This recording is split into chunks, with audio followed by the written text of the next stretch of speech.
Kami awali informasi pertama untuk Anda, pemirsa. Pilot para layang asal Singapura mengalami kecelakaan mendarat darurat di daerah pelosok persawahan di kawasan Ganeas, Kabupaten Sumedang, Jawa Barat. Pemirsa, seperti inilah aksi dramatis tim rescue gabungan saat melintasi aliran deras Sungai Cipeles untuk menyelamatkan seorang pilot para layang asal Singapura yang mengalami kecelakaan mendarat di pelosok persawahan hingga luka-luka. Setelah tim gabungan berjalan kaki menuju lokasi selama hampir 15 menit, pilot para layang atas nama Mr. Boon Hui Cheng asal Singapura ditemukan dalam kondisi tergeletak usai kecelakaan mendarat darurat. Petugas langsung memberikan pertolongan pertama dan memandu korban secara hati-hati untuk dibawa ke RSUD Umar Wirahadi Kusuma Sumedang untuk diberikan penanganan medis lebih lanjut. Komandan Peleton BPBD Sumedang menyebut aliran deras sungai menjadi kendala kesulitan selama proses evakuasi.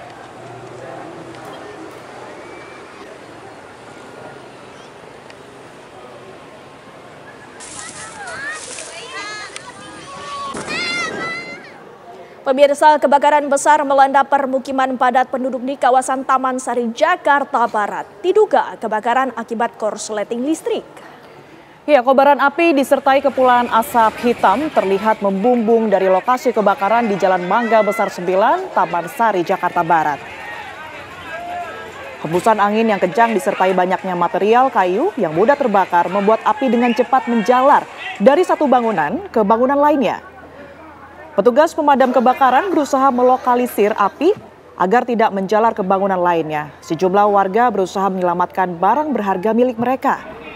Akibat kebakaran ini, pemirsa, belasan rumah ludes terbakar. Tidak ada korban jiwa dalam peristiwa ini. Api diduga berasal dari hubungan arus pendek listrik. Kasus kebakaran ini tengah ditangani Kepolisian Sektor Taman Sari.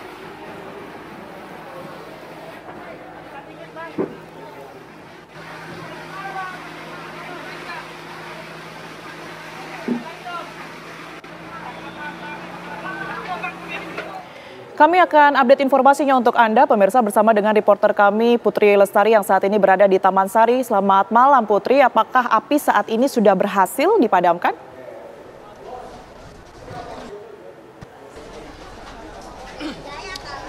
Ya, baik Tiara, Windy dan juga pemirsa, memang kebakaran tadi sempat Mangga Besar di Kelurahan Tangki, Kecamatan Taman Sari, Jakarta Barat. Di tempat saya mengabarkan ini, di mana menurut informasi yang kami dapatkan memang kebakaran ini dimulai tadi pada pukul 10:11 waktu Indonesia Barat dan hingga kini memang sedang dilakukan pendinginan pemadaman di mana memang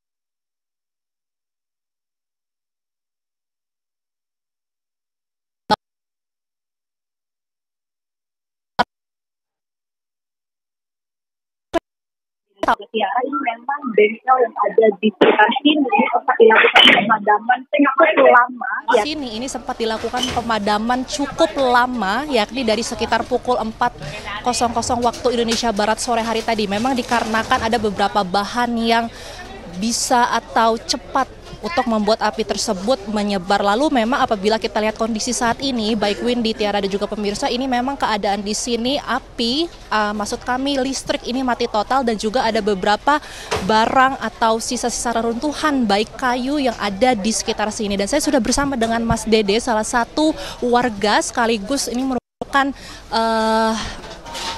dari orang yang ada tinggal di belakang saya ini, di salah satu depo air minum. Selamat malam Mas Dede. Malam. Mas Dede, boleh diberitahu kepada pemirsa TV One ini dari jam berapa api melahap di daerah Taman Sari ini dan apakah saat itu Mas Dede ada di lokasi? Mohon maaf sebelumnya saya juga posisinya tidak ada di lokasi juga. Kejadiannya juga sekitaran kurang lebihnya bangsa jam 8 lah. Mulai menyebar-nyebarnya dari jam 10 dari arah sana sampai ke sana. Baik, tapi Mas Dede sendiri melihat api itu menjalar dari perumahan warga ini, seperti itu ya? Ya betul sekali, betul. Nah Mas Dede, boleh diberitahu nggak sih kondisi rumah Mas Dede yang ada di belakang Mas Dede ini seperti apa? Alhamdulillah tidak terjadi kebakaran, tapi kaca-kaca pecah akibat semprotan damkar. Ya. Baik, jadi dari kanan kiri memang tidak kanan kiri ini ludes terbakar, tapi alhamdulillah rumah Mas Dede aman dari kebakaran. Ya, alhamdulillah. Cuman kaca-kacanya doang yang pecah buat nyiram damkarnya saja. Oke, baik Mas Dede, yang terakhir boleh diberitahu mungkin kira-kira bantuan seperti apa sih yang dibutuhkan oleh para warga di sini gitu? Paling bahan pokok kayak pakaian, bantal gitu buat tidur ya. Ya, itu aja. Nah, kira-kira ini kan banyak sekali warga yang terdampak, kurang lebih 100 warga atau 100 rumah maksud kami. Nah, itu kira-kira warga tersebut akan tidur di mana malam ini, Mas? Paling di masjid. Udah itu aja, di masjid atau di gor. Baik, terima kasih Mas Dede. Berikut interview saya dengan Mas Dede, salah satu warga yang merupakan tinggal di belakang saya ini, tempat di depo air minum galon yang ada di belakang. Dan memang tadi apabila bisa disebutkan apa yang dibutuhkan oleh warga ini seperti sandang, seperti bahan-bahan atau selimut untuk tidur nanti malam, dan karena memang di daerah sini listrik ini mati total sehingga para warga nantinya akan diungsikan ke gor di sekitar dari Taman Sari, Jakarta Barat. Demikian yang dapat saya sampaikan. Windy dan juga Tiara kembali ke studio. Baik, terima kasih Putri Lestari atas laporan Anda dari lokasi kebakaran di Taman Sari, Jakarta. Pemirsa, kita beralih ke kabar lainnya. Sopir dump truck yang menjadi korban longsor tambang galian C di lereng Gunung Belego, Magetan, Jawa Timur akhirnya ditemukan dalam kondisi meninggal dunia. Korban ditemukan tertimbun pasir oleh tim SAR gabungan saat menyisir lokasi yang telah dibersihkan alat berat. Korban langsung dievakuasi ke mobil rescue untuk dibawa ke kamar mayat RSUD Sayyidiman Magetan guna dilakukan visum dan identifikasi. Sementara itu pemirsa, polisi bersama pemerintah daerah masih melakukan evaluasi kelayakan dan keamanan tambang galian C agar kejadian serupa tidak terulang kembali.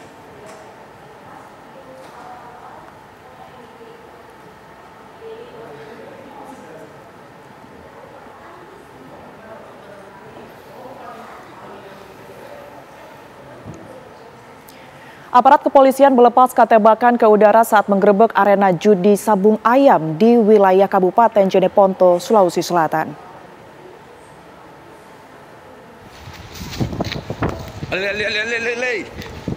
Puluhan pemain judi sabung ayam di sebuah kebun di Kampung Rapo-Rapo, Jawaya, Kecamatan Tamalatea, Jeneponto, Sulawesi Selatan langsung kocar-kacir saat tim gabungan dari Polres Jeneponto melepaskan tembakan berkali-kali ke udara.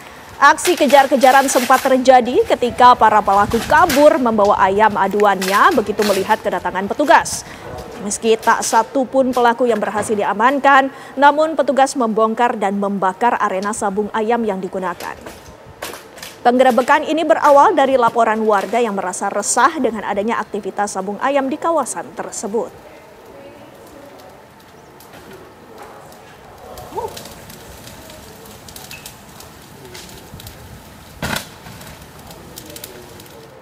Aksi pencopetan terjadi saat malam final pemilihan Abang None Jakarta 2025 di Gedung Geraha Bakti Budaya Taman Ismail Marzuki, Menteng, Jakarta Pusat. Detik-detik kedua pelaku yang berlagak mencomot ponsel dan saling mengoper terekam jelas kamera wartawan yang kini videonya viral di media sosial.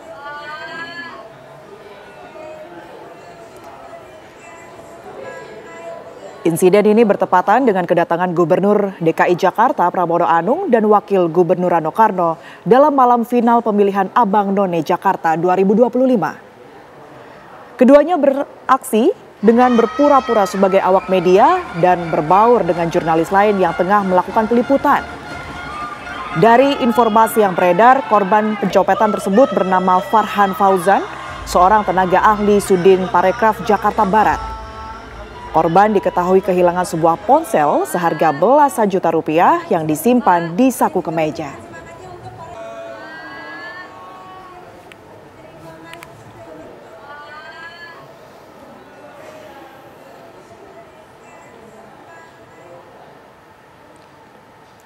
Tujuh pelajar di kota Tangerang, Banten diamankan polisi setelah aksinya meresahkan masyarakat viral di media sosial. Mereka mengendarai sepeda motor secara ugal-ugalan sembari mengacungkan senjata tajam jenis celurit.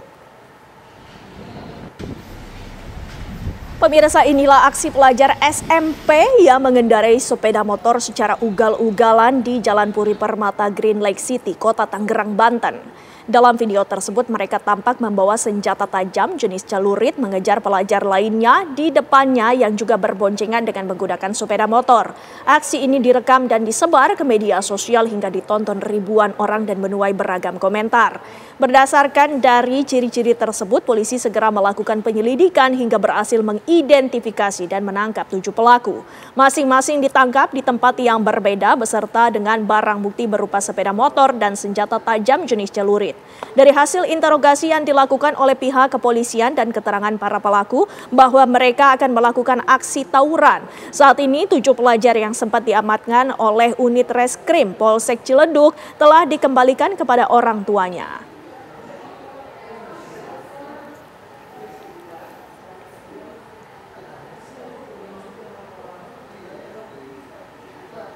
Pihak keluarga diplomat muda berharap pemerintah dan Kapolri segera bisa mengungkap teka-teki kematian almarhum Arya Daru.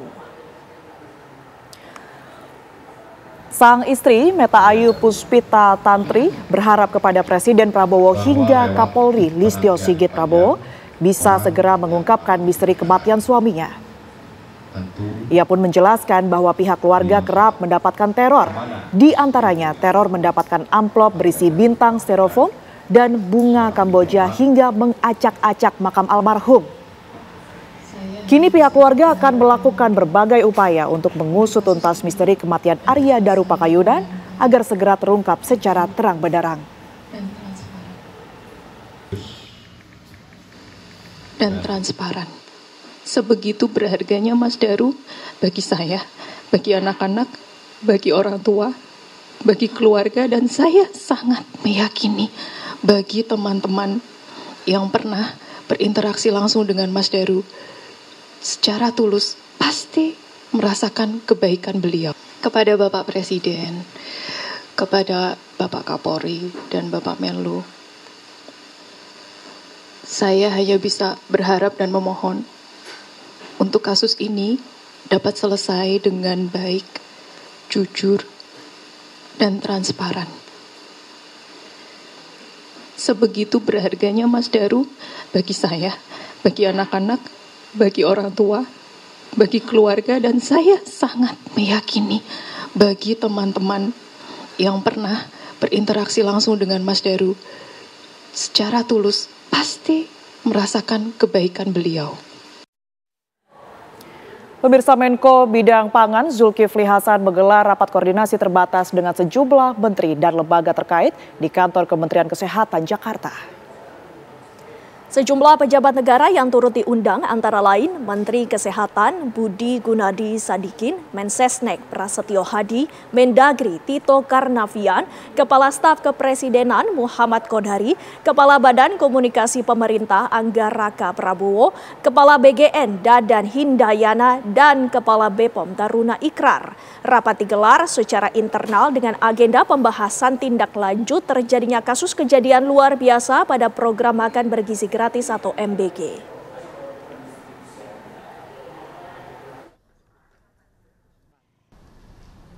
Kami menegaskan insiden bukan sekedar angka, tetapi menyangkut keselamatan generasi penerus.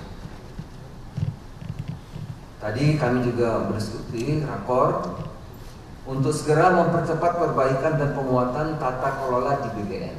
Tata kelola harus segera untuk dapat ditindaklanjuti. Pertama, SPPG yang bermasalah ditutup untuk sementara, dilakukan evaluasi dan investigasi. Jadi yang bermasalah tutup sementara, dilakukan evaluasi dan investigasi. Salah satu evaluasi yang utama adalah mengenai kedisiplinan, kualitas, kemampuan juru masak tidak hanya di tempat yang terjadi, tapi di seluruh SPPG. Presiden ke-7 RI Joko Widodo merespons langkah Presiden Prabowo Subianto menetapkan Ibu Kota Nusantara sebagai Ibu Kota Politik Indonesia mulai tahun 2028. Joko Widodo menyatakan IKN sebagai Ibu Kota Politik 2028 sangat bagus. Menurut Jokowi, dengan penetapan ibu kota negara artinya kelembagaan negara baik yudikatif, legislatif, dan eksekutif semuanya akan berada di IKN sehingga semuanya bisa berjalan dengan baik. Jokowi mendukung langkah Presiden Prabowo tersebut. Penetapan IKN sebagai ibu kota politik diatur dalam Perpres nomor 79 tahun 2025 yang ditandatangani Presiden Prabowo. Pemindahan pusat pemerintahan ke IKN dilakukan secara bertahap dengan target final menjadikan Nusantara sebagai ibu kota politik tahun 2028.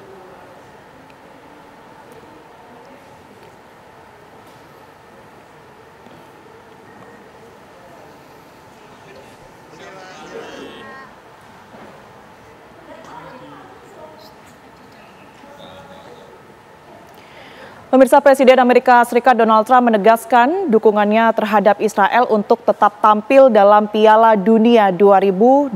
Pertanyaannya, apakah ini hanya persoalan sepak bola saja ataukah ada agenda politik Amerika Serikat di dalamnya? Kami akan membahasnya untuk Anda pemirsa dengan sejumlah narasumber yang hadir bersama kami sesaat lagi. Kami akan langsung membahasnya untuk Anda pemirsa bersama dengan 3 narasumber yang sudah hadir di Apa Kabar Indonesia Malam. Kita akan sapa satu persatu. Yang di sebelah saya sudah ada Bang Henry Satrio yang merupakan pemerhati sepak bola saat ini ya Bang ya. Sekarang sebagai Oke lah, saya pemerhati sepak bola pemirsa. Sehat?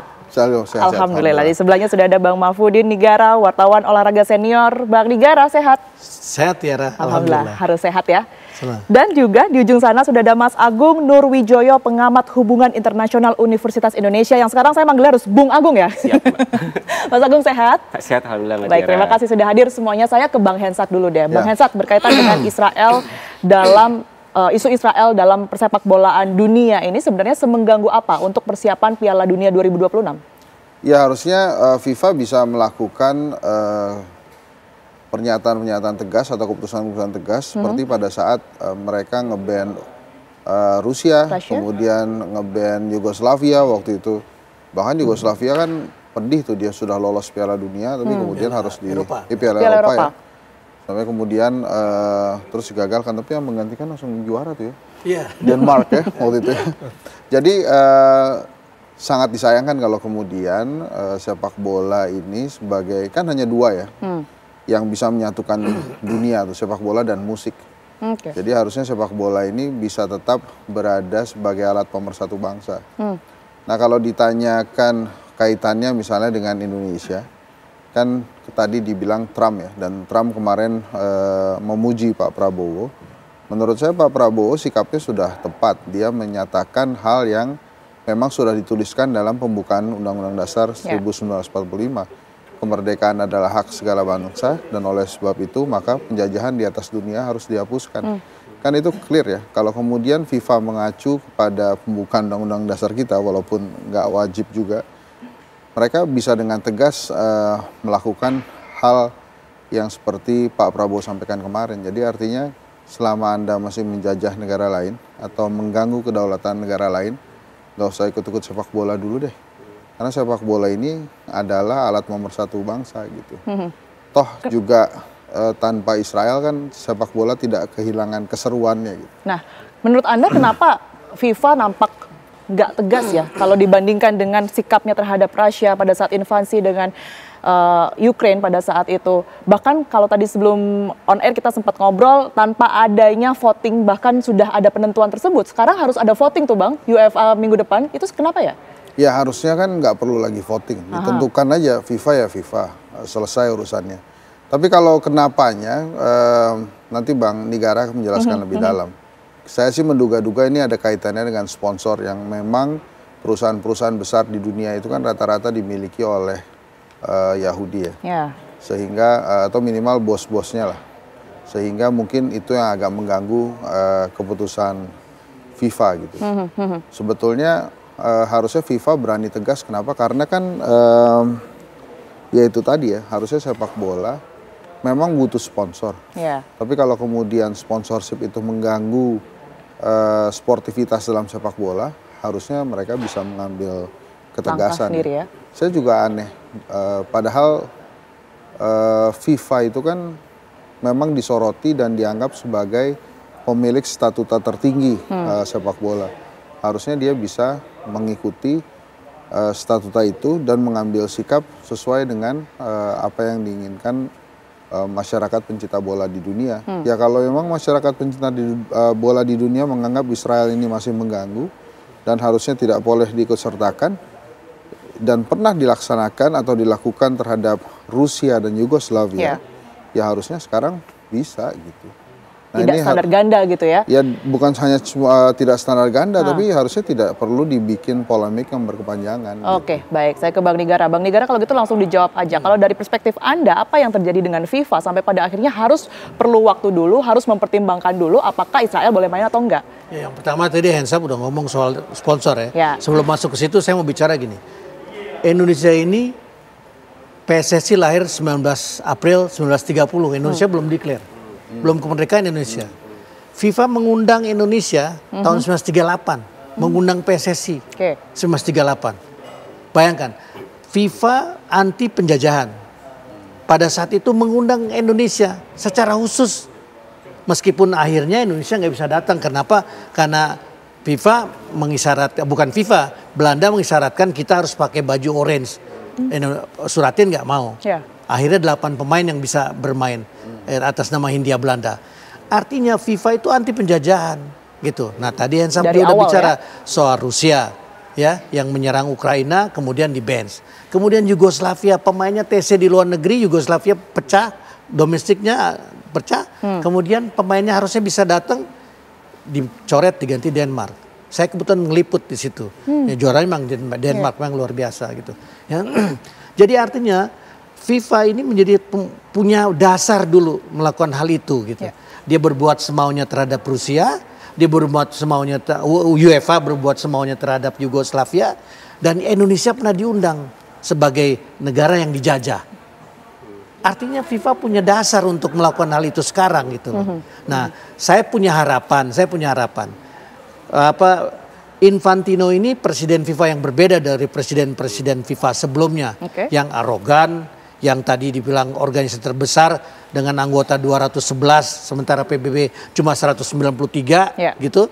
Ini menjadi sesuatu yang besar. Harapan kita Infantino mau melakukan sesuatu. Kita tunggu itu. Meskipun tentu saja tadi Hensap bicara soal sponsor. Dari 16 sponsor yang sudah taken kontrak dengan panitia Piala Dunia, ya 9 diantaranya patut diduga dimiliki oleh mereka yang punya afiliasi pada Yahudi. Memang tidak semua Yahudi anti dengan Palestina, ya kan di negaranya juga terjadi gejolak yang luar biasa minta Netanyahu untuk berhenti melakukan sesuatu karena mereka pun mengalami yang luar biasa ketika diserang oleh Iran. Dan ini sesuatu yang faktual yang harus kita berharap ini bisa terjadi gitu. Oke, tapi dengan adanya statement Trump yang terang-terangan untuk mendukung Israel itu dampaknya apa, Bang? Ya pasti dampaknya karena FIFA takut nggak, UEFA takut nggak. Kan tadi minggu depan UEFA mau voting untuk hal ini. Pada saat Rusia dia esko aja cukup rapat selesai. Rusia di bench, Yugoslavia di bench selesai gitu loh. Kenapa sekarang mesti melakukan, meskipun saya yakin voting di Eropa pun sekarang pasti menang. Voting untuk membela Palestina artinya mencoret Israel. Kita juga menunggu Norwegia yang tanggal 8 akan ketemu dengan Israel. Dia sudah menolak. Karena kenapa? Karena Palestina sudah merdeka. Jadi dia menghargai itu. Meskipun leg pertama dia datang ke Tel Aviv dan dia menang 4-2. Jadi sesuatu yang menurut saya perubahan besar sudah terjadi. Tinggal kita berharap bahwa Infantino ini betul-betul memperlihatkan sebagai presiden FIFA yang lebih cair dari semua presiden FIFA sebelumnya. Menyontoh pada presiden FIFA tahun 1938. Oke, itu yang kita harapkan. Saya ke Mas Agung. Mas Agung, kalau secara geopolitik gitu ya, dukungan Trump terhadap Israel ini apa sih sebenarnya yang ingin ditunjukkan Trump terhadap dunia? Ya, there's no prominent friends, there's no prominent enemies, there's only prominent interest ya, Mbak. Tapi walaupun dalam konteks Israel tentu kehadiran Amerika itu sebagai aliansi abadinya Israel. Tentu keinginan Trump adalah menjaga kepentingan Israel, menjaga image Israel, Apalagi kemudian perhelatan sepak bola ini kan perhelatan seluruh dunia ya, Mbak. Itu kan semua dunia itu melihat apa yang kemudian terjadi seperti itu. Dan ceritanya ini berlanjut. Kalau kemarin tidak selesai dalam isu sidang umum PBB, ternyata ada cerita selanjutnya kemudian bahwa sekarang solidaritas internasional sudah jauh lebih cair. Tidak sifatnya sangat elitis negara, tapi protes-protes bahkan tindakan-tindakan dalam konteks hari ini usaha untuk memban posisi Israel. Dan benar tadi yang sudah disampaikan, ini tidak hanya cerita tentang dulu FIFA terkait dengan Rusia, dengan Yugoslavia, tapi sejarah juga mencatat sebenarnya ada satu hal lain yang kemudian dilakukan oleh FIFA, Afrika Selatan. Embargo luar biasa embargo dunia terhadap politik apartheid, itu yang mendorong yang namanya Afrika Selatan ini dikeluarkan dari FIFA. Bahkan kalau kemudian saya mencari data-data seperti itu, 1961 dikeluarkan dari FIFA, 31 tahun. Baru tahun 92 ketika apartheid itu selesai, Afrika Selatan baru diizinkan untuk masuk. Bukan hanya perihal masalah keanggotaan Afrika Selatan di FIFA dalam konteks apartheid, tapi juga di Komite Olimpiade Internasional. Dia sempat dikeluarkan dari Olimpiade Tokyo sebelum akhirnya keanggotaannya dihapus tahun 1970 kalau nggak salah. Artinya ini kan wajah. Ini sepak bola, ini olahraga yang kemudian semuanya harus menyatukan, semua harus ada asas sportivitas. Bahkan dulu ada istilahnya, apa namanya, saya lupa secara detail, tapi setidaknya tidak ada olahraga yang normal dilakukan di society yang abnormal. Jadi ada semacam kampanye global waktu itu akhirnya mendorong tindakan ini harus berubah. Tapi setidaknya yang kemudian kita lihat hari ini adalah ada realignment, ada perubahan. Semua pihak baik di level negara maupun aktor non-negara, kalau kemudian mereka tidak setuju dengan apa yang dilakukan oleh Israel, mereka akan mengambil posisi masing-masing. Mereka akan mengambil perannya masing-masing, termasuk yang dunia nantikan hari ini adalah bagaimana kemudian FIFA bergerak. Nah, itu tadi pertanyaannya. Apakah kemudian nanti FIFA akan mengambil langkah dengan suara terbanyak yang kita sudah sama-sama tahu begitu ya, bahwa banyak yang kemudian tidak menginginkan Israel tampil di Piala Dunia, atau justru memang harus mendengar Amerika seperti di sidang PBB juga yang kemudian ini dengan mudahnya Amerika memveto? Itu pertanyaannya, tapi kita jeda terlebih dahulu. Semuanya Apa Kabar Indonesia Malam masih akan kembali untuk Anda sesaat lagi.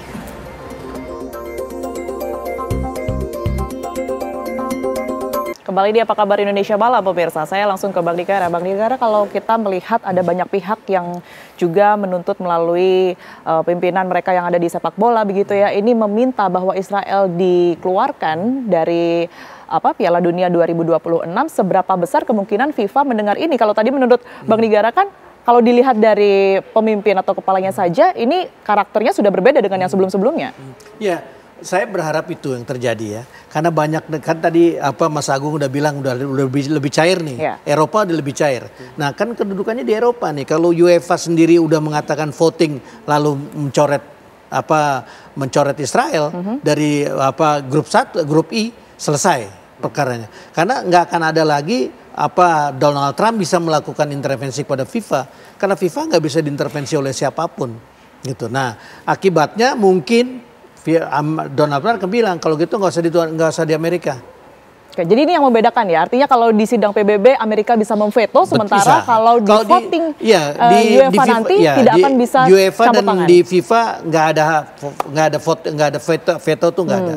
Gitu. Kalau anggota mengatakan B, A begitu. Nah itu bedanya dengan PBB. Di PBB Amerika meskipun 4 dari 5 pemegang veto sudah beralih pada Palestina, tapi Amerika tetap itu veto tetap jalan kan. Nah tetapi di FIFA nggak bisa, di UEFA nggak bisa.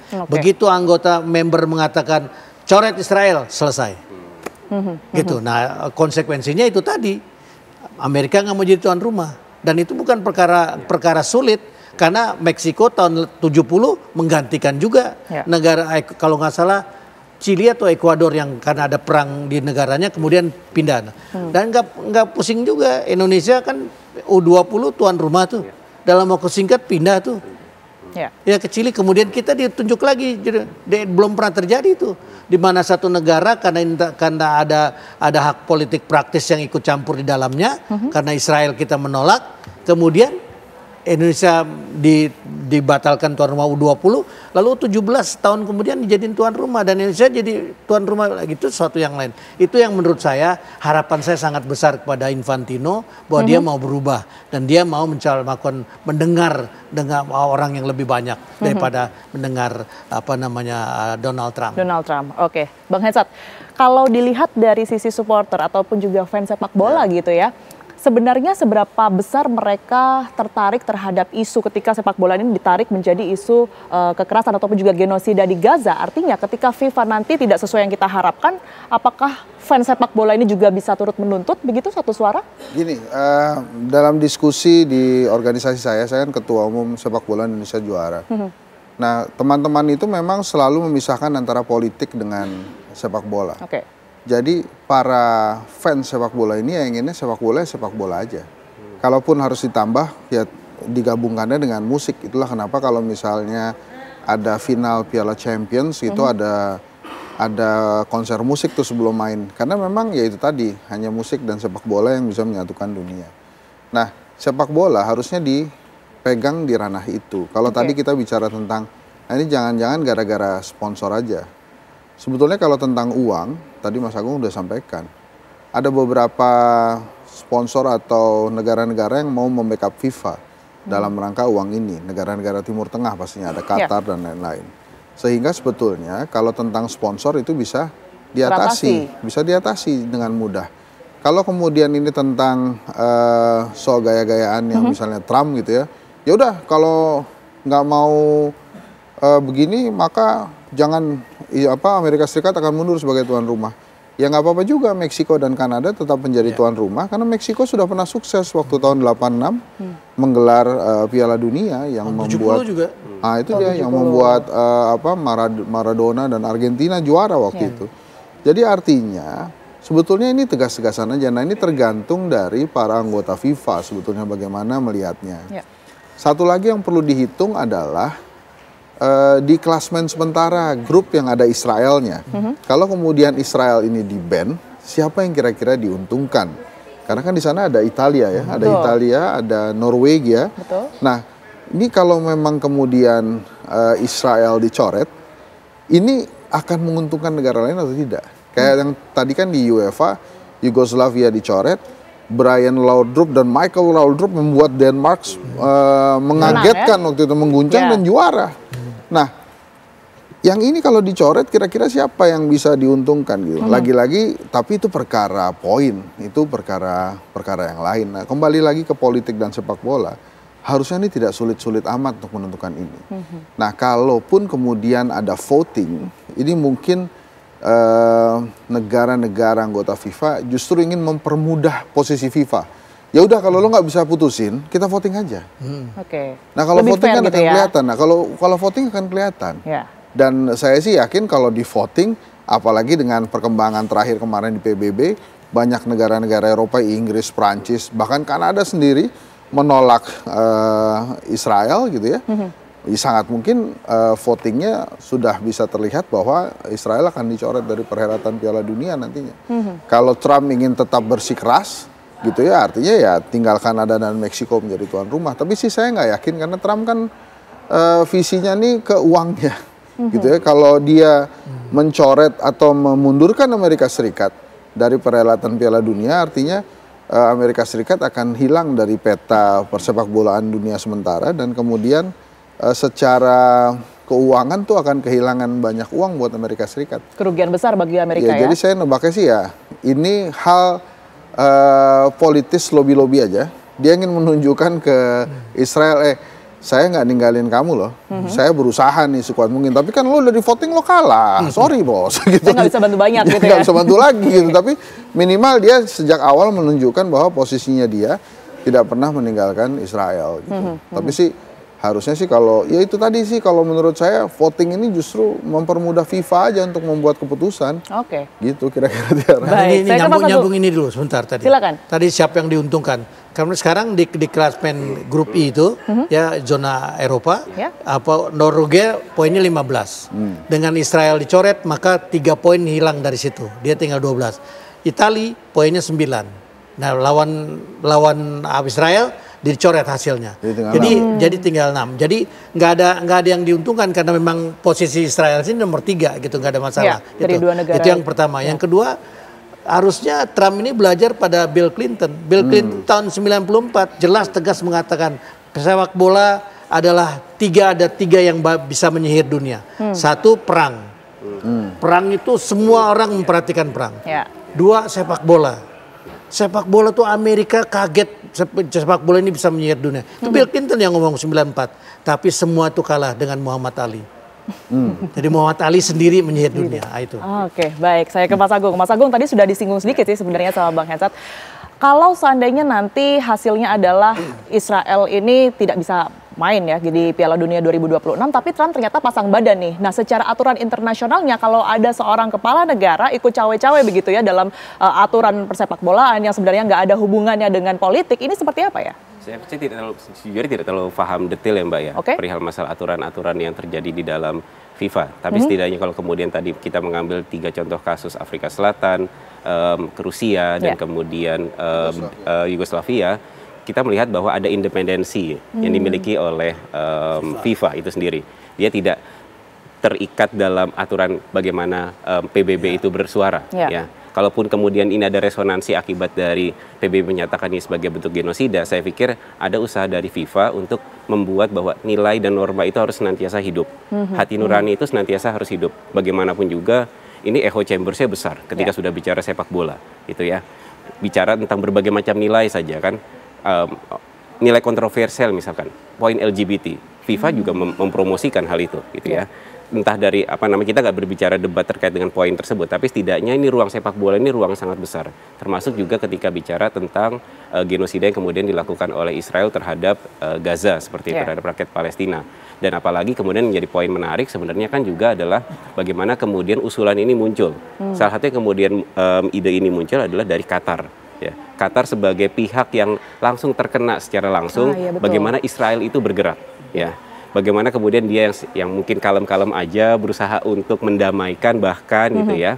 Harusnya jadi dia sudah jadi honest broker. Tapi kemudian dia juga yang kena imbasnya seperti itu dengan alasan katanya Netanyahu adalah yang saya serang itu adalah Hamas seperti itu. Tapi ya, itu teritorialnya Qatar itu, bukan daerah ekstrateritorial juga, tapi artinya di sini sebenarnya akhirnya kita bisa melihat bahwa solidaritas dunia itu kemudian muncul. Memang kita kemudian menyaksikan awalnya adalah kemudian misalkan poin kemarin, pengakuan ini berarti penting nggak sih? Ya kalau menurut saya penting. Tapi kemudian ini sekarang kita lihat pelan-pelan aktor-aktor di seluruh dunia ini mengkonversi pengakuan, dukungan, sportivitas, dukungan mereka terhadap Palestina dengan bentuknya powernya masing-masing. Gitu ya.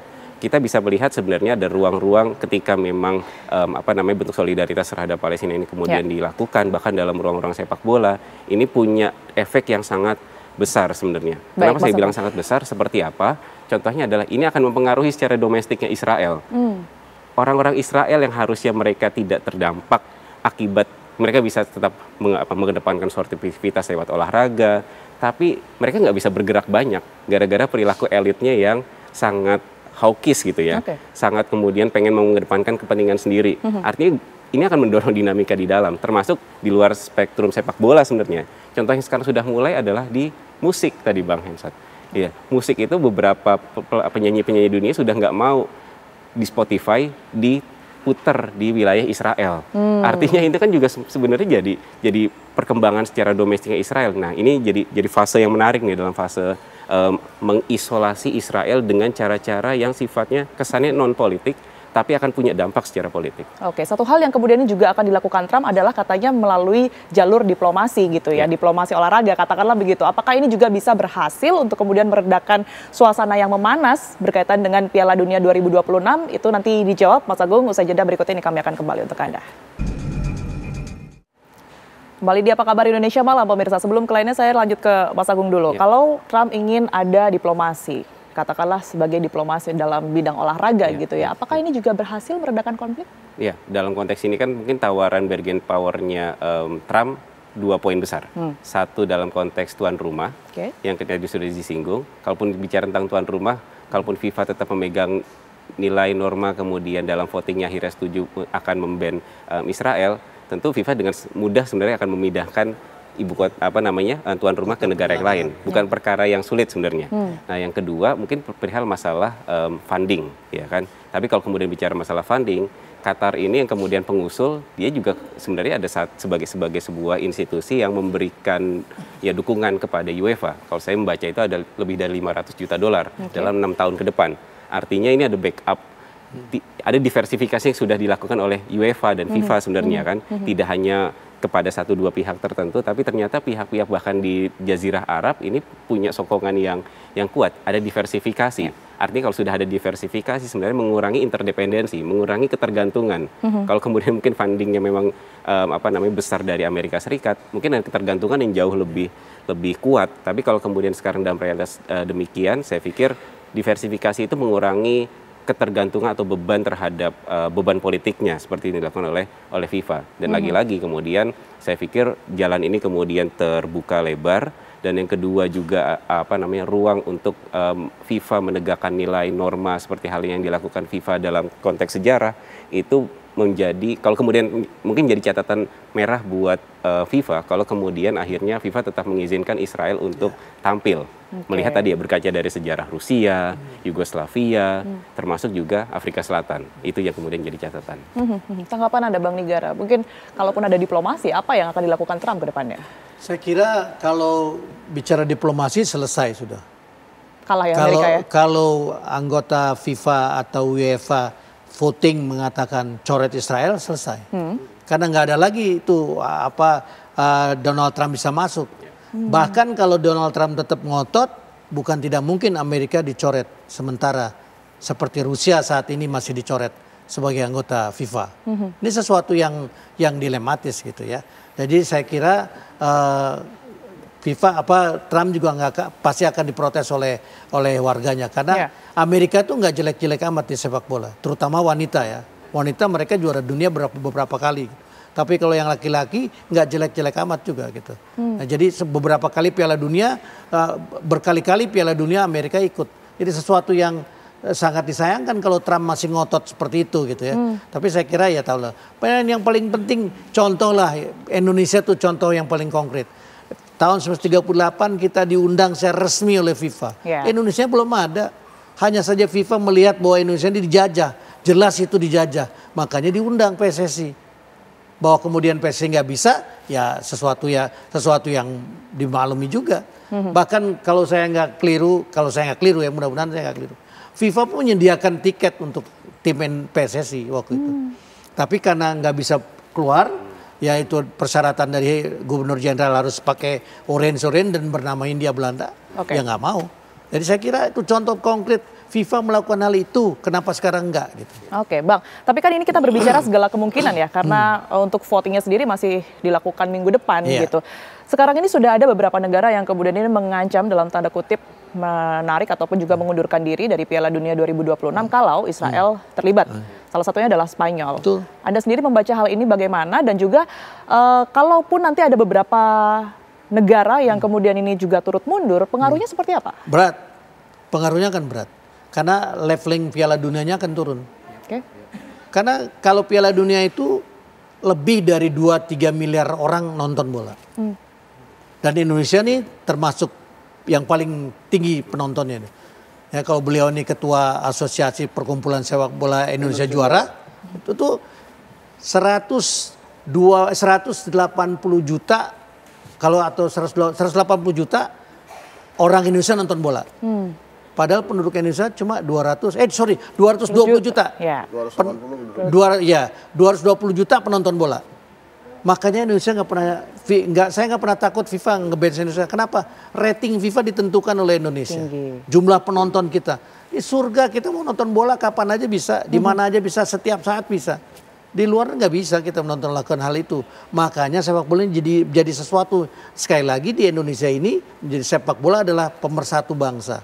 Boleh dukung kemarin, dukung Ganjar, dukung Anies, dukung Prabowo. Begitu tim nasional main, semua Indonesia Raya. Indonesia juara kan? Iya, cuma itu, nggak ada lagi yang lain. Yang dipercaya oleh warga negara Indonesia ya sepak bola, gitu kan nggak ada. Manchester United itu fansnya lebih banyak di Indonesia daripada di Manchester. Kurang apa? gitu loh. Oke. Spanyol di sini pendukung Spanyol gila-gilaan jumlahnya. Oke, baik. Ini sesuatu yang mau apa lagi, ini fakta yang ada gitu, yang nggak Fakta bisa yang kita ada, sanggah ya. gitu. Baik, saya ke Bang Hensat. Bang Hensat, Anda sebagai supporter, sebagai pecinta dan pemerhati sepak bola, apa yang Anda harapkan, Bang, dengan adanya kita harus terima kenyataan ya bahwa ternyata Piala Dunia 2026 ini juga isu ataupun juga permasalahan Israel dan juga Palestina ini ada di dalamnya begitu. Bagaimana kemudian ini jalannya Piala Dunia 2026 nanti yang Anda harapkan? Ya kalau 2026 kan ya kita sih pasti akan menantikan sepak bola seperti apa adanya. Masalah kan begini Tiara. Tadi kan dari tadi kita bahas tuh sebetulnya FIFA kan independen aja dalam memutuskan. Coret Rusia, UEFA coret Yugoslavia. Coret-coret aja gitu. Baru kali ini menurut saya ada sebuah ide untuk voting tuh didengerin FIFA gitu.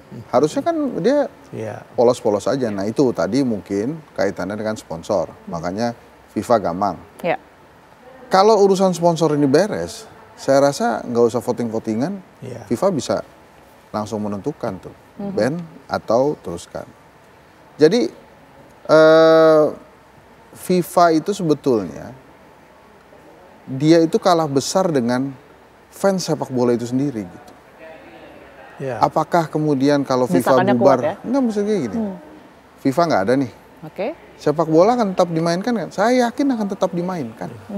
Yakin. Jadi artinya FIFA ini sebetulnya dalam pilihan yang tidak terlalu sulit. Karena penduduk dunia menginginkan FIFA mengikuti hal-hal yang sudah pernah dia putuskan, maka untuk urusan Israel ini sebetulnya mudah saya diputuskan. Nah, usulan voting yang dibawa oleh Qatar itu sebetulnya hanya mempermudah keputusan dia aja.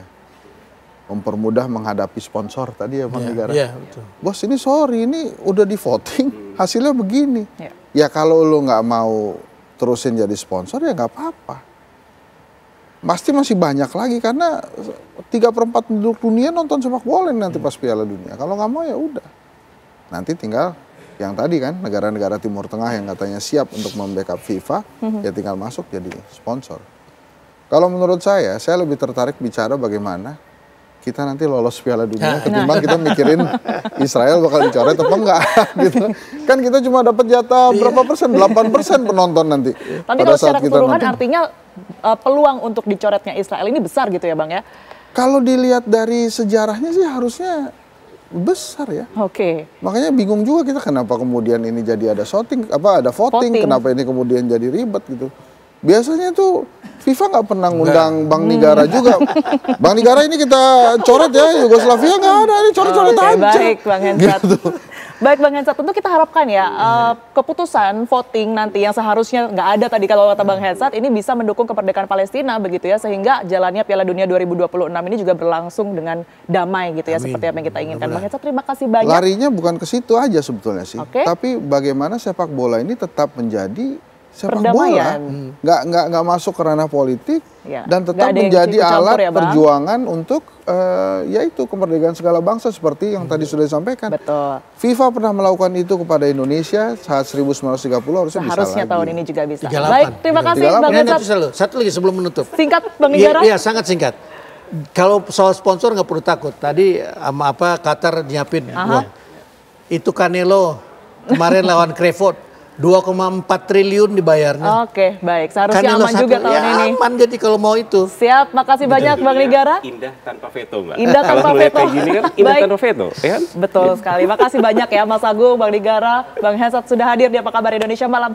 Sehat selalu semuanya. Dan Apa Kabar Indonesia Malam masih akan kembali untuk Anda pemirsa saja dan berikut ini tetaplah bersama kami. Ada kembali bersama kami, pemirsa. Kebakaran terjadi di Jalan Kemantren, Kecamatan Sumber, Kabupaten Cirebon, Jawa Barat. Sedikitnya sebanyak 6 unit bangunan ruko ludes terbakar. Kebakaran hebat ini diduga akibat korsleting listrik di salah satu bangunan. Kebakaran hebat ini melanda 6 kios. Kobaran api disertai kepulan asap hitam pekat membumbung tinggi dari 6 kios dan rumah yang terbakar. Bahkan berulang kali terdengar suara ledakan hebat dari cairan kimia di dalam kios material. Petugas pemadam kebakaran yang tiba di lokasi langsung berjibaku menjinakkan amukan si jago merah. 8 unit kendaraan pemadam dikerahkan untuk mempercepat proses pemadaman api yang berada di area permukiman padat tersebut. Setelah hampir 3 jam berjibaku meredam amukan si jago merah, petugas akhirnya berhasil padamkan api. Tidak ada korban jiwa maupun luka dalam peristiwa ini, namun kerugian ditaksir mencapai miliaran rupiah.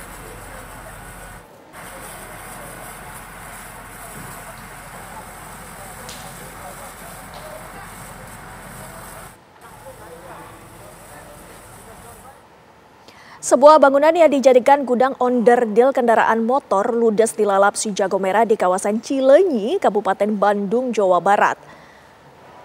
Pemirsa, seperti inilah rekaman video amatir yang diambil dari ponsel warga detik-detik terjadinya kebakaran sebuah gudang onderdil. Asap tebal membumbung tinggi, banyaknya material yang mudah terbakar membuat api cepat merambat ke semua bangunan hingga bangunan beserta isinya ludes dilalap si jago merah. Guna memadamkan api, petugas pemadam kebakaran Kabupaten Bandung pun menerjunkan 6 unit pancar armada kebakaran dan 1 unit mobil rescue. Petugas pemadam kebakaran terus berjibaku memadamkan api hingga 1 petugas harus dilarikan ke rumah sakit karena mengalami sesak nafas akibat asap yang pekat. Sementara itu, untuk peristiwa penyebab kebakaran, petugas masih melakukan penyelidikan lebih lanjut.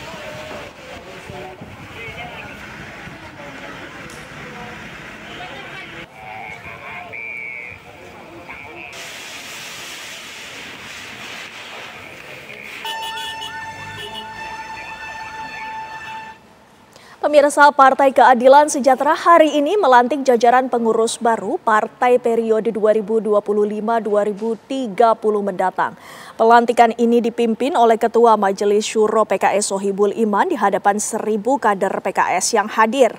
Pembukaan Musyawarah Nasional atau Munas ke-6 PKS yang mengusung tema Kokoh Bersama Memajukan Indonesia berlangsung di Hotel Sultan Jakarta Pusat pada Minggu siang.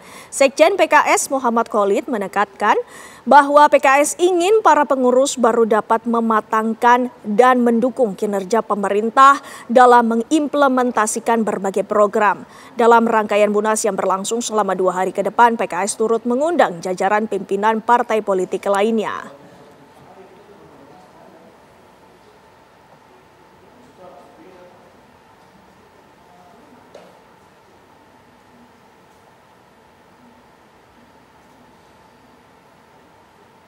Untuk memperbaharui informasi mengenai Munas ke-6 PKS, kami langsung saja menyapa reporter TV One, sudah ada Brilian Syahran. Silakan Brilian.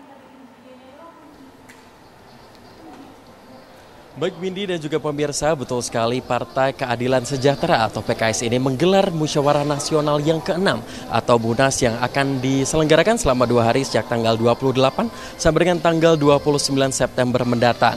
Bertemakan Kokoh Bersama Majukan Indonesia, Munas yang ke-6 ini diharapkan sebagai perwujudan dari harapan partai untuk dapat berkontribusi nyata terhadap kemajuan bangsa. Dan juga pada agenda hari pertama ini, tadi sekitar pukul 10 hingga 12 yang tadi diawali dengan pelantikan jajaran pengurus baru, baik ini dari MPP, DPP maupun DSP pada periode jabatan 2025 sampai dengan 2030 mendatang, dan ini dipimpin oleh Ketua Majelis Syuro Sohibul Iman.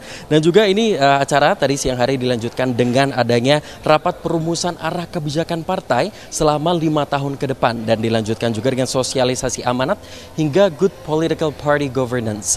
Dan juga Munas ini memang betul sekali Windy akan dihadiri oleh sebanyak 1.000 kader PKS yang akan memeriahkan serangkaian acara selama periode Munas yang ke-6 ini, dan sejak siang hari tadi telah meramaikan dari Hotel Sultan ini yang berlokasi di Jakarta Pusat. Adapun Munas ke-6 ini juga menjadi ajang silaturahmi politik karena pada malam hari ini tadi setelah istirahat, sholat dan juga makan maghrib, dan ini nanti akan dilanjutkan lagi sekitar pukul 7 untuk kemudian akan dihadiri sejumlah pimpinan partai hingga tokoh politik baik dari Demokrat, Gerindra, PKB, Nasdem hingga Ketua MPR RI. Dan juga nantinya Windy di acara ini juga sebelum para hadirin ini akan memasuki ruangan aula akan dibagikan dua buku yang ini ditulis oleh Muhammad Sohibul Iman selaku Ketua Majelis Syuro dan juga Dr. Al-Muzamil selaku Presiden PKS yang berjumlah 2.000 buku. Nah juga memang ini spesial sekali Windy karena esok hari ini dicanangkan bahwa Presiden Republik Indonesia Prabowo Subianto akan menghadiri rangkaian acara Munas ke-6 dari Partai PKS ini untuk kemudian dapat sebagai bentuk dukungan dan juga komunikasi lintas partai dalam membangun Indonesia ke depannya. Dan PKS juga berharap bahwa Munas yang ke-6 ini dapat melahirkan keputusan-keputusan yang penting yang memperkokoh konsolidasi internal sekaligus memperluas juga kolaborasi dengan seluruh elemen bangsa demi terwujudnya masyarakat Indonesia yang adil dan juga sejahtera. Windy, kita akan simak bersama-sama bagaimana jalannya acara kedua dari hari pertama Munas yang ke-6 ini. Nanti akan kami update selanjutnya. Sementara demikian, Windy kembali ke studio. Baik, terima kasih Brilian Syaheran atas laporan Anda. Selamat bertugas kembali. Pemirsa, Agus Suparmanto, mantan Menteri Perdagangan masa pemerintahan Joko Widodo, resmi terpilih secara aklamasi sebagai Ketua Umum Partai Persatuan Pembangunan atau P3 dalam Muktamar ke-10 di Ancol, Jakarta Utara.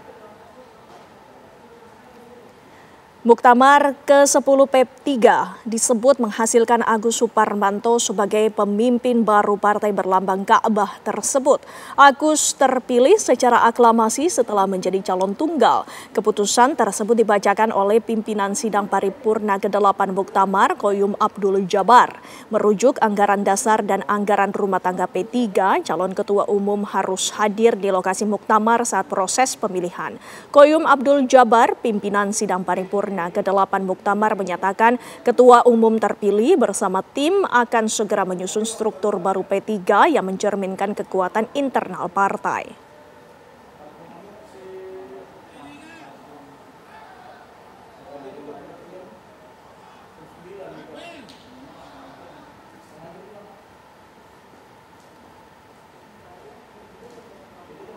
Pemirsa, untuk mencegah terjadinya tawuran di wilayah Jakarta Utara, komunitas anak muda Penjaringan Bersatu menggelar boxing show di Rumah Susun Mawar Penjaringan Jakarta Utara pada Minggu siang. Sebanyak 112 peserta mulai dari anak-anak, remaja hingga dewasa yang merupakan warga Jakarta Utara turut serta dalam kegiatan ini. Mereka berharap acara ini dapat menekan angka tawuran di Jakarta Utara.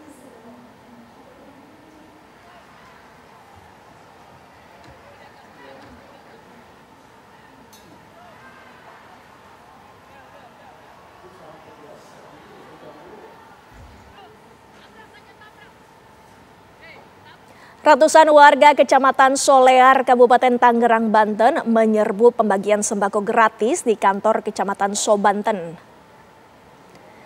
Meski harus rela antre berjam-jam di bawah terik matahari, namun warga mengaku senang bisa mendapatkan sembako gratis di tengah masih tingginya harga bahan pangan di pasaran. Sembako yang dibagikan berisi 1 kg beras dan 2 liter minyak kemasan. Kegiatan sosial seperti ini rencananya akan dilakukan secara rutin untuk membantu masyarakat dalam memenuhi makanan bergizi.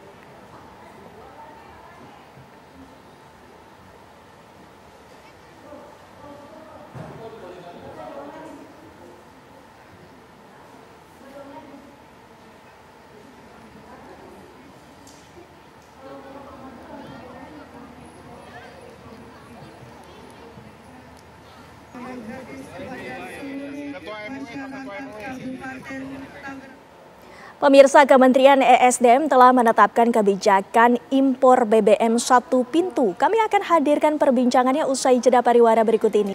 Pemirsa, pasca kekosongan pasokan BBM di SPBU swasta, Kementerian ESDM menetapkan kebijakan impor BBM 1 pintu. Nah, kaitannya itu di peraturan menteri di Kepres juga menjelaskan tentang tata kelola daripada impor, ekspor, ketersediaan terkait khususnya BBM, di mana juga di situ dijelaskan tentang kuota impor dalam neraca komoditas. Perlu saya sampaikan bahwa kepada teman-teman swasta itu telah diberikan kuota impor sebesar 110% dibandingkan dengan tahun 2024. Artinya kuota ini diberikan secara normal, ini sudah diberikan. Namun ada kondisi di mana 110% yang diberikan itu habis sebelum selesai akhir 30 Desember. Nah, atas dasar itu pemerintah membuat keputusan untuk tetap dilayani, tetapi itu akan diberikan lewat kolaborasi dengan Pertamina. Kami baru selesai rapat dengan teman-teman dari swasta dan Pertamina menghasilkan 4 hal.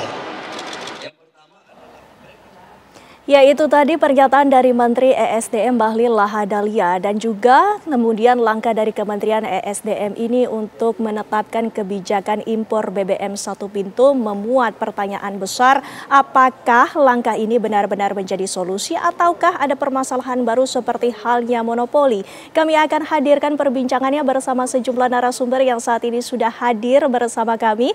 Mewakili dari pihak konsumen ada Abdi Kris yang merupakan pegiat dari komunitas otomotif. Selamat malam, ya, Mas Abdi. Terima kasih sudah hadir bersama kami. Ya, selamat malam. Ya, dan juga hadir pula bersama kami Abra El Talatov yang merupakan ekonom dari Indef. Selamat malam, Mas Abra. Mbak Windy. Ya, langsung saja kami ingin membahas perihal ini. Mas Abra, bagaimana seharusnya langkah-langkah dari pemerintah Indonesia menurut Anda dalam pengelolaan sumber daya alam termasuk dari migas sendiri, ya, Mas Abra? Ya, jadi berangkat dari mandat konstitusi pasal 33 Undang-Undang Dasar 45 secara tegas menyatakan bahwa setiap sektor produksi dan kekayaan alam ini dikelola dan diatur oleh negara untuk sebesar-besarnya kemakmuran rakyat. Nah, turunan atau implementasi dari mandat konstitusi ini jelas adalah dari sisi pengaturannya, pengawasannya, dan juga menjamin tersedianya kecukupan ataupun pasokan dari energi. Jadi sebetulnya tidak ada yang salah terhadap penegakan dari konstitusi tersebut. Justru dengan adanya jaminan pemerintah untuk memastikan pasokan BBM khususnya baik yang ditugaskan kepada badan usaha milik negara, Pertamina ataupun swasta, ini bentuk ejawantah dari Undang-Undang 45 terkait dengan jaminan pasokan BBM. Nah, memang polemik yang terjadi saat ini pastinya ini timbul karena persepsi yang keliru yang memang akhirnya berangkat dari pasokan di swasta yang habis ya setelah kuotanya sudah habis gitu. Jadi ini justru terjadi persepsi yang keliru karena kebijakannya dari sisi kebijakannya tidak terlalu clear ditangkap oleh publik. Makanya memang komunikasi ini menjadi penting. Nah, saya melihat bahwa dengan adanya isu mengenai pasokan BBM habis oleh SPBU swasta, ini menjadi pertanda bahwa pertama terjadi pemulihan ekonomi. Permintaan terhadap kebutuhan BBM ini meningkat. Kedua, memang ketika swasta menjual BBM ini habis di bulan September, habis secara cepat di bawah setelah kuota, ini menandakan bahwa proyeksi ke depan harus lebih presisi lagi gitu. Dan justru dengan adanya Undang-Undang Migas tahun 2021 dan tahun 2001 ini juga menegaskan bahwa sebetulnya tidak terjadi monopoli di sektor migas, khususnya di sektor retail. Kenapa? Terjadi atau muncul SPBU swasta di berbagai kota, ini kan menunjukkan bahwa terjadi persaingan di sektor retail BBM. Dan pemerintah sebetulnya mendorong juga untuk seluruh badan usaha SPBU ini termasuk swasta untuk juga melakukan ekspansi bukan hanya di kota-kota besar, tetapi juga di kota-kota terpencil di daerah 3T. Jadi sebetulnya karpet merah untuk investasi dan bisnis di sektor BBM di retail ini terbuka lebar. Jadi memang ini persepsinya yang mungkin sama-sama perlu kita jernihkan lagi, luruskan lagi, bahwa semata-mata pengaturan ini sebetulnya demi menjaga keandalan dan juga kepastian jaminan pasokan BBM. Baik, dari sudut pandang pengguna BBM, Mas Abdi, kami ingin mengetahui sebenarnya apa yang menjadi harapan dari konsumen dalam penyediaan BBM ini? Sebagai konsumen ya, kita mengharapkan pasokan BBM itu cukup ya untuk memenuhi kebutuhan masyarakat. Jadi di daerah-daerah kan ada isu kelangkaan BBM ya. Jadi sebagai konsumen kita berharap kelangkaan BBM itu bisa diatasi gitu ya. Kemudian masyarakat berharap pemerintah bisa menjamin kualitas produk dari Pertamina ya. Kemudian mengenai soal harga ya juga pemerintah harus menjaga agar harga BBM itu tetap terjangkau, terutama di mungkin masyarakat kebutuhan menengah ke bawah ya, seperti itu. Artinya menjaga pasokan dan juga stabilitas harga. Dan ini pun juga menuai pertanyaan lanjutan, Mas Sabra. Apakah dengan adanya kebijakan impor BBM satu pintu ini termasuk monopoli, Mas Sabra? Ya, ini saya melihat pemerintah dalam menyampaikan informasi bahwa karena tadi efek stok oleh SPB swasta habis, habis dari kuota, di atas kuota yang mereka dapatkan. Sebetulnya SPB swasta ini kan udah dapat tambahan kuota 110% dibandingkan penjualan tahun 2024. Nah, justru ini saya melihat sebagai langkah darurat yang diambil pemerintah untuk mengambil jatah kuotanya milik BUMN Energi Pertamina. Karena kuotanya swasta sudah habis, maka pemerintah mempersilahkan SPB swasta untuk berkolaborasi, untuk secara B2B melakukan pembelian stok kuota BBM oleh Pertamina. Dan juga sudah ada kesepakatan bahwa yang dibeli pun ini adalah BBM murni atau fuel base. Artinya swasta tetap bisa melakukan strategi untuk meningkatkan kualitas dengan penambahan zat aditif dan juga pewarna.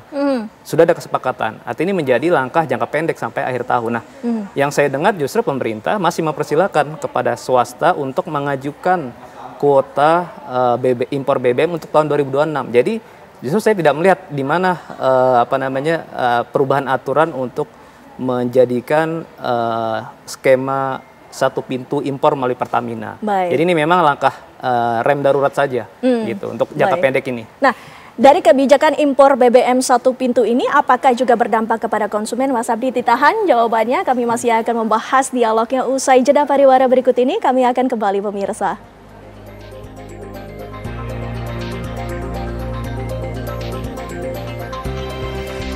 Kita lanjutkan perbincangan kami. Mas Abdi tadi sempat terpotong. Kami ingin mengetahui apakah kebijakan dari pemerintah impor BBM satu pintu ini berdampak kepada konsumen, Mas Abdi?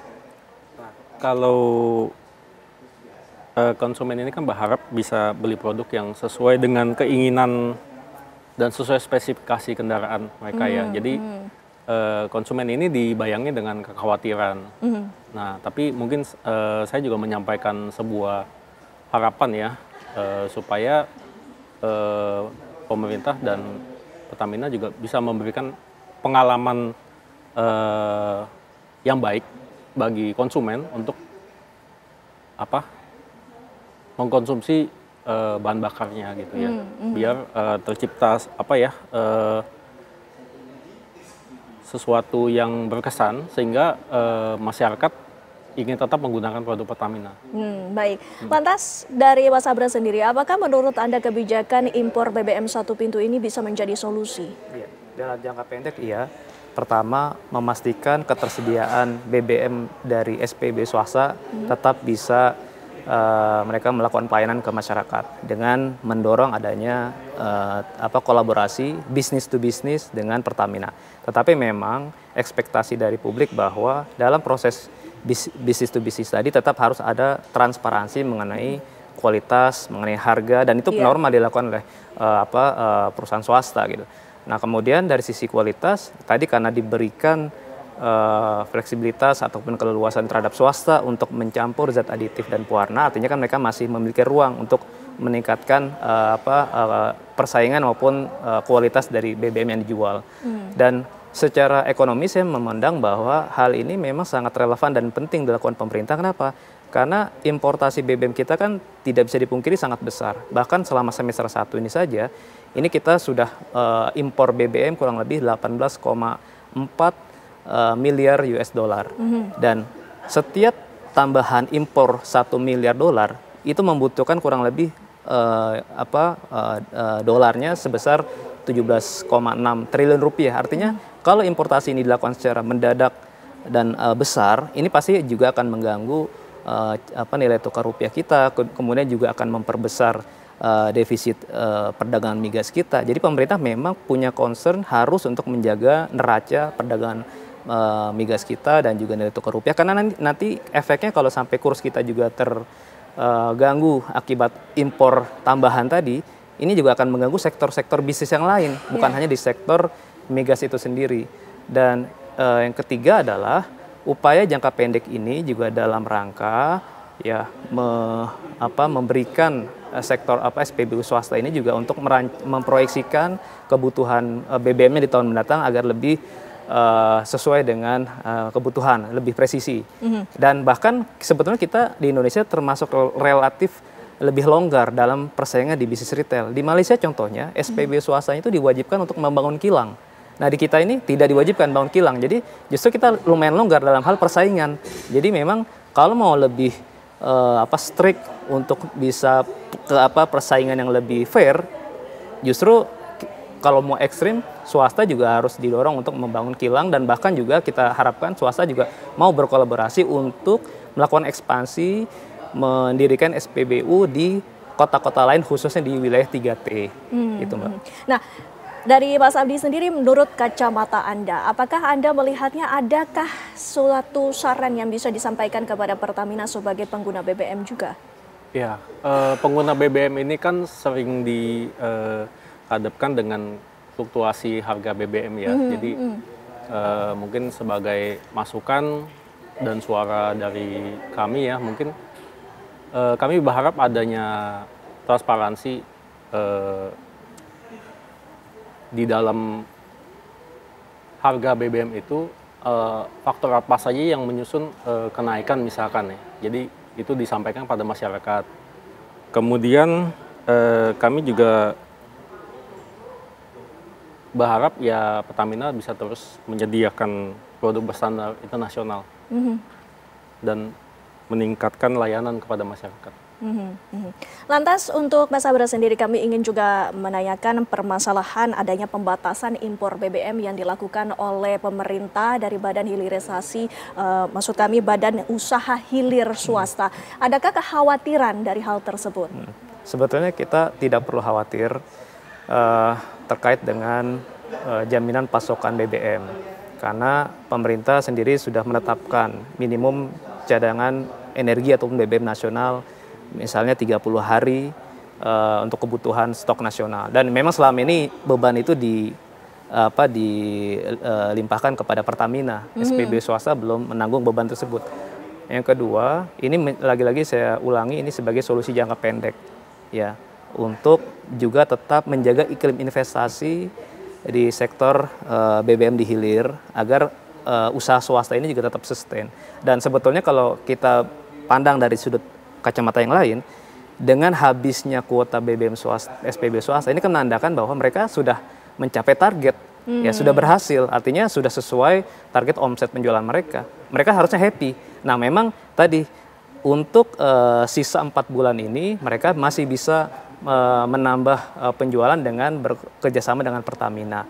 Nah yang terakhir bahwa ini menjadi momentum perbaikan tata kelola sektor migas kita, karena di hilir ini juga sangat menentukan keberlangsungan bisnis di sisi hulu maupun di sisi midstream, kilang.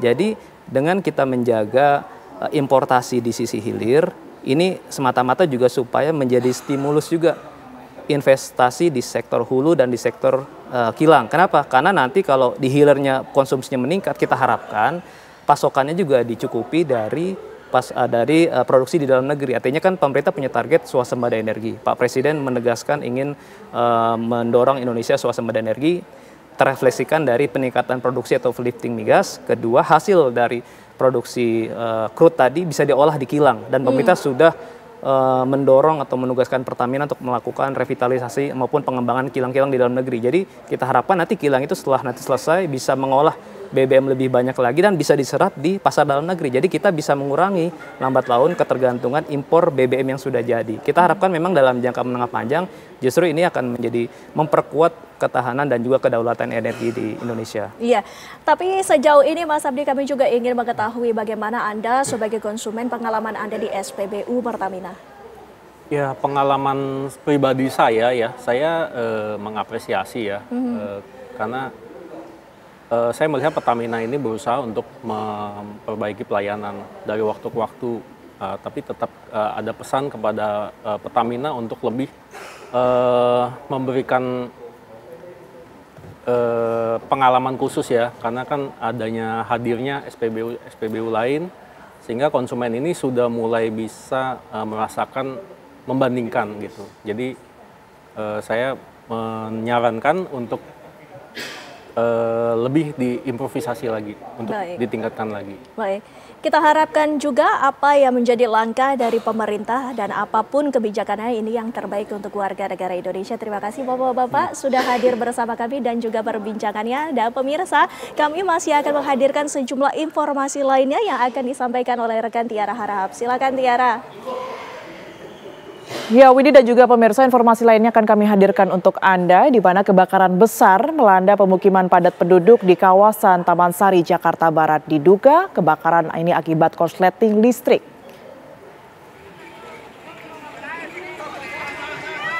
Kobaran api disertai kepulan asap hitam terlihat membumbung dari lokasi kebakaran di Jalan Mangga Besar 9, Taman Sari, Jakarta Barat. Hembusan angin yang kencang disertai banyaknya material kayu yang mudah terbakar membuat api dengan cepat menjalar dari satu bangunan ke bangunan lainnya. Petugas pemadam kebakaran berusaha melokalisir api agar tidak menjalar ke bangunan lainnya. Sejumlah warga berusaha menyelamatkan barang berharga milik mereka. Akibat kebakaran ini pemirsa, belasan rumah ludes terbakar. Tidak ada korban jiwa dalam peristiwa ini. Api diduga berasal dari hubungan arus pendek listrik dan kasus kebakaran ini pun tengah ditangani kepolisian sektor Taman Sari.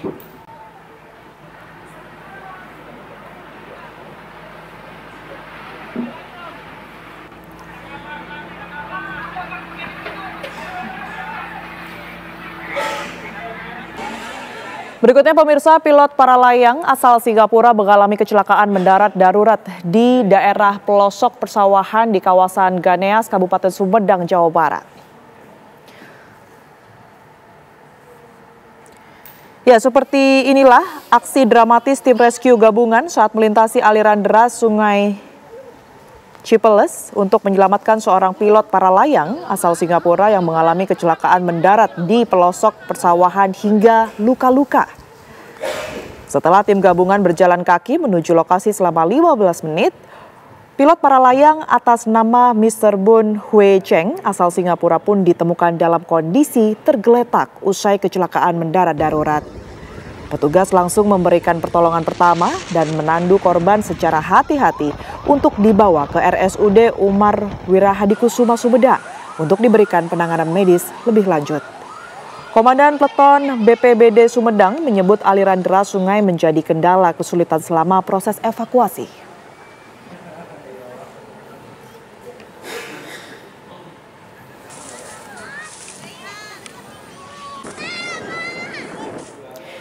Kita ke kabar lainnya pemirsa, pihak keluarga dan istri diplomat muda Arya Daru Pangayunan berharap pemerintah Presiden Prabowo Subianto dan kepolisian segera bisa mengungkap kasus kematian diplomat Arya Daru. Pihak keluarga juga berharap semua pihak bisa menghormati langkah hukum yang saat ini dilakukan. Saya istri dari almarhum Arya. Kasus kematian almarhum Arya Daru, seorang diplomat muda, masih menjadi teka-teki. Pihak keluarga, terutama istri almarhum, berharap kasus ini segera dituntaskan. Sang istri, Meta Ayu Puspita Tantri, berharap kepada Presiden Prabowo Subianto hingga Kapolri Listio Sigit Prabowo untuk segera mengungkapkan misteri kematian sang suami. Bahwa lewat penantian yang panjang, saya hanya bisa berharap dan memohon untuk kasus ini dapat selesai dengan baik, jujur, dan transparan. Sebegitu berharganya Mas Daru bagi saya, bagi anak-anak, bagi orang tua, bagi keluarga, dan saya sangat yakin bagi teman-teman yang pernah berinteraksi langsung dengan Mas Heru, secara tulus pasti merasakan kebaikan beliau. Selain itu, pihak keluarga dan kuasa hukum juga mengaku terjadi beberapa teror yang dihadapi keluarga Arya Daru. Di antaranya, teror pada tanggal 9 Juli malam, mereka mendapatkan amplop berisikan bintang, styrofoam, dan bunga kamboja. Selanjutnya, makam almarhum pada tanggal 27 Juli diacak-acak. Hingga pada September, makam almarhum diletakkan bunga mawar merah berbentuk garis. Kini, pihak keluarga kembali melakukan berbagai upaya untuk mengusut tuntas kasus kematian Arya Daru, termasuk meminta Bareskrim Mabes Polri untuk melakukan penanganan. Dari Yogyakarta, Nurianto, TV One mengabarkan. Keluarga diplomat muda Arya Daru Panggayunan meminta Bareskrim untuk mengulangi penyidikan kasus kematiannya yang terjadi pada Juli lalu. Menanggapi permintaan itu, pemirsa, Polda Metro Jaya menegaskan siap membuka kembali penyelidikan jika ada temuan bukti baru. Jadi kalau memang nanti dari pihak keluarga ada merasa kurang penjelasan atau kurang hasil penyidikan ini, ada alat bukti yang menurut keluarga misalnya yang belum didapatkan oleh penyidik, boleh nanti kita uji alat bukti tersebut. Kemudian nanti penyidik akan mencoba untuk mendalami alat bukti yang dibawa oleh keluarga, kemudian disinkronkan dengan apa yang ada oleh penyelidik, ya kan? Keterangan-keterangan ahli, terus alat bukti konvensional, terus alat bukti scientific crime investigation. Nah, kalau memang nanti ternyata faktanya alat bukti tersebut bisa membuat terang perkara ini, akan kita buka. Berarti kalau dari Polda sangat terbuka ya Pak, apabila keluarga ini akan menyertakan bukti-bukti baru, misal mereka punya? Sangat terbuka sekali, silakan. Datang ke Polda, sampaikan apa keluhannya, sampaikan apa yang ditemukan, kita akan bantu keluarga untuk mengungkap perkara ini. Tapi kami jelaskan sekali lagi, penyelidik Direktorat Kriminal Umum yang menangani perkara kasus saudara kami almarhum ADP itu sudah melakukan penyelidikan maksimal, ya, dan sampai saat ini masih berkesimpulan bahwa tidak ada keterkaitan atau keterlibatan orang lain dalam perbuatan kejadian tersebut, dan belum ditemukannya pidana di kejadian tersebut. 7 pelajar di Kota Tangerang, Banten diamankan polisi setelah aksinya meresahkan masyarakat viral di media sosial. Mereka mengendarai sepeda motor secara ugal-ugalan sembari mengacungkan senjata tajam jenis celurit. Inilah aksi pelajar SMP yang mengendarai sepeda motor ugal-ugalan di Jalan Puri Permata, Grand Lake City, Kota Tangerang, Banten.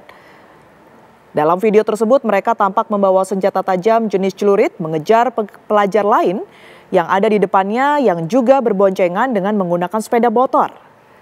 Aksi ini direkam dan disebar ke media sosial hingga ditonton ribuan orang dan menuai beragam komentar. Berdasarkan dari ciri-ciri tersebut, polisi segera melakukan penyelidikan hingga berhasil mengidentifikasi dan menangkap 7 pelaku. Masing-masing ditangkap di tempat berbeda beserta barang bukti berupa sepeda motor dan senjata tajam jenis celurit. Dari hasil interogasi yang dilakukan oleh pihak kepolisian dan keterangan para pelaku bahwa mereka akan melakukan aksi tawuran. Saat ini 7 pelajar yang sempat diamankan oleh unit reskrim Polsek Ciledug telah diamankan kepada orang tuanya.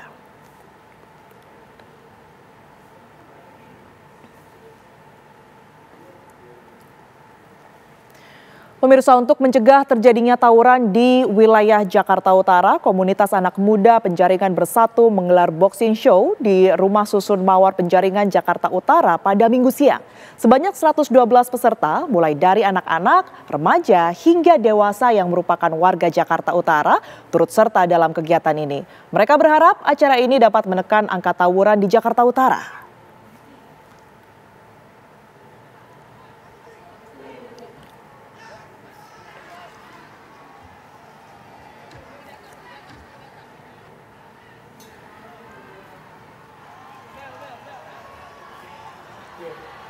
Ya, warga antusias menyaksikan pertandingan boxing show yang diselenggarakan di Rumah Susun Mawar Penjaringan, Jakarta Utara pada Minggu siang. Sebanyak 112 peserta, mulai dari anak-anak, remaja hingga dewasa yang merupakan warga Jakarta Utara mengikuti acara ini. Kegiatan ini pemirsa digelar oleh komunitas anak muda Penjaringan Bersatu untuk mencegah terjadinya tawuran di Jakarta Utara yang sering terjadi. Menurut Irgi Ziaul Pasa, peserta yang merupakan remaja dari warga Kampung Gusti Penjaringan, Jakarta Utara, ia lebih senang mengikuti acara ini daripada mengikuti kegiatan tawuran yang dapat merugikan diri sendiri maupun orang lain.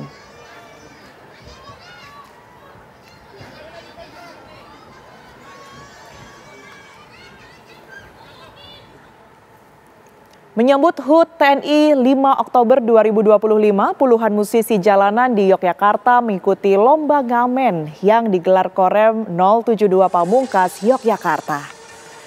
Acara bertajuk Lomba Ngamen dan Musisi Jalanan ini menarik perhatian puluhan kelompok musisi dari berbagai penjuru Yogyakarta dan sekitarnya.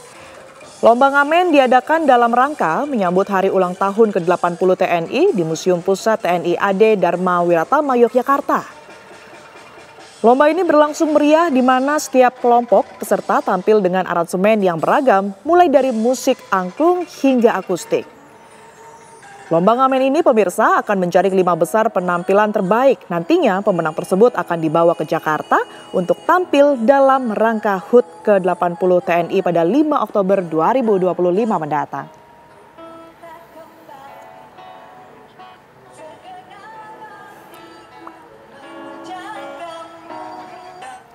Pemirsa, guna melestarikan seni budaya tradisional, masyarakat Mangir, Sedangsari, Pajangan, Bantul, Yogyakarta secara gotong royong swadaya menggelar festival tempuran. Sejumlah seni tradisional Jawa kuno ditampilkan di pinggir 2 sungai yang bertemu atau tempuran. Festival tempuran di pinggir 2 sungai, yakni Sungai Bedok dan Sungai Progo, diawali dengan arak-arakan ogoh-ogoh. Ogoh-ogoh yang dibuat dari jerami ini disimbolkan sebagai kejahatan. Ogoh-ogoh selanjutnya dibawa di pinggir sungai dan dibakar habis sebagai simbol dimusnahkannya kejahatan dari atas bumi Mangir. Penampilan yang tak kalah menarik pemirsa adalah arak-arakan anak-anak yang berbaris dengan naik egrang.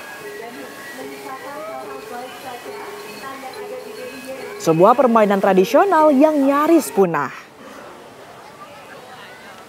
Festival tempuran yang menampilkan sejumlah seni tradisional Jawa kuno ini bertujuan untuk melestarikan dan mengembangkan seni budaya.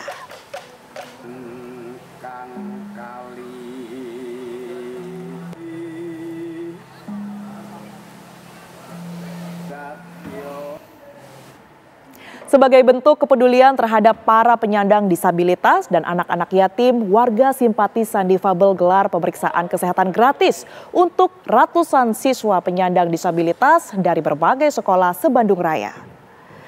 Dengan diantar oleh guru pendamping ataupun orang tuanya, para siswa penyandang disabilitas terlihat antusias menjalani pemeriksaan kesehatan gratis yang dilakukan oleh tim medis. Selain mendapatkan pemeriksaan kesehatan secara gratis, para penyandang disabilitas juga mendapatkan seragam dan peralatan untuk sekolah. Pihak penyelenggara menyatakan kegiatan sosial ini untuk siswa penyandang disabilitas ini digelar sebagai bentuk simpati untuk meringankan para orang tua maupun memotivasi para siswa penyandang disabilitas. Mereka yang mendapatkan bantuan merupakan siswa-siswi dari sekolah luar biasa dari Kota Bandung, Kabupaten Bandung, Cimahi, dan Kabupaten Bandung Barat.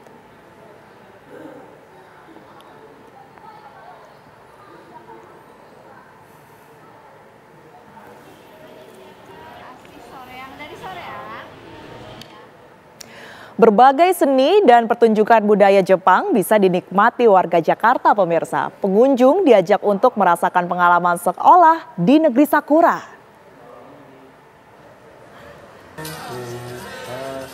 Jak Japan Matsuri 2025 digelar oleh Kedutaan Besar Jepang di area parkir timur Gelora Bung Karno, Jakarta. Dalam festival serba Jepang ini, pemirsa, pengunjung disuguhkan zona menjelajahi negeri Sakura dengan 15 stand yang mempresentasikan prefektur dan kota di seluruh Jepang. Selain itu, banyak tarian, parade hingga grup band kedua negara juga meramaikan festival ini, diantaranya Yosuke Kishi. Harga tiket masuk Jak-Japan Matsuri dibanderol 50.000 per orangnya.